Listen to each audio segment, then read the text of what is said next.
Nobel prize ജേതാവ് നഗീബ് മഹ്ഫൂസിൻ്റെ പ്രസിദ്ധമായ കൃതി പിറന്നത് കൈറോയിലെ മനോഹരമായ ഈ മാർക്കറ്റിൽ നിന്നാണ്.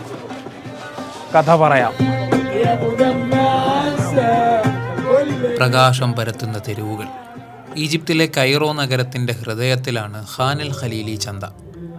ലോകത്തിലെ ഏറ്റവും പഴക്കം ചെന്ന ഇന്നും പ്രൗഢിയോടെ നിലനിൽക്കുന്ന മാർക്കറ്റുകളിൽ ഒന്നുകൂടിയാണിത്. ഈജിപ്തിൻ്റെ ചരിത്രവും പാരമ്പര്യവും അടയാളപ്പെടുത്തുന്ന സോവനീറുകളും വസ്ത്രങ്ങളും ആഭരണങ്ങളും ഇവിടെയുണ്ട്. കൊത്തുപണികൾ ചെയ്ത മെറ്റൽ പ്ലേറ്റുകളും ഫാനൂസ് വിളക്കുകളിലെ വർണ്ണാഭമായ പ്രകാശവും ഇവിടെ വിൽപ്പനക്ക് വെച്ചിട്ടുണ്ട്. ഏകദേശം 5000-ഓളം കച്ചവടങ്ങൾ ഇവിടെയുണ്ട് എന്നാണ് കണക്ക്.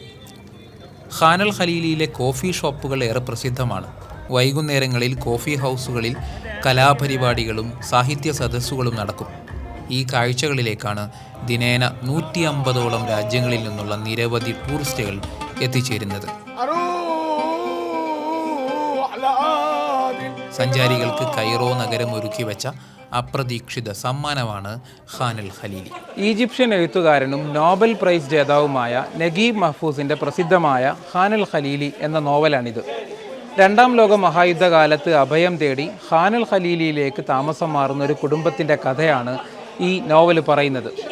തെരുവുകളുടെ തനിമയും കോഫി ഹൗസുകളിലെ ചർച്ചകളും സാധാരണ മനുഷ്യരുടെ ആകുലതകളും മഹ്ഫൂസ് ഈ നോവലിൽ മനോഹരമായി വരച്ചു വയ്ക്കുന്നുണ്ട്. AD 969 മുതൽ ഈ പ്രദേശം ഫാത്തിമി ഭരണകൂടത്തിലെ അതിപ്രധാനികളുടെ ഔദ്യോഗിക വസതികളായിരുന്നു. സാധാരണക്കാർക്ക് അക്കാലത്ത് ഇവിടേക്ക് പ്രവേശനമുണ്ടായിരുന്നില്ല.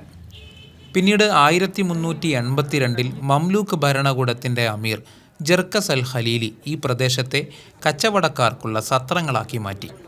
അവരെ തേടി സാധാരണ കച്ചവടക്കാർ കൂടി എത്തിയതോടെ ഗംഭീരമായൊരു വ്യാപാര കേന്ദ്രമായി പതിയെ പ്രദേശം രൂപപ്പെട്ടു. ഖാൻ എന്ന അറബി പദത്തിന് ഹോട്ടൽ, സത്രം എന്നുകൂടി അർത്ഥമുണ്ട്. ഖാൻ അൽ ഖലീലി അഥവാ ഖലീലിയുടെ സത്രം എന്ന പേര് അങ്ങനെയാണ് ഈ മാർക്കറ്റിന് വരുന്നത്.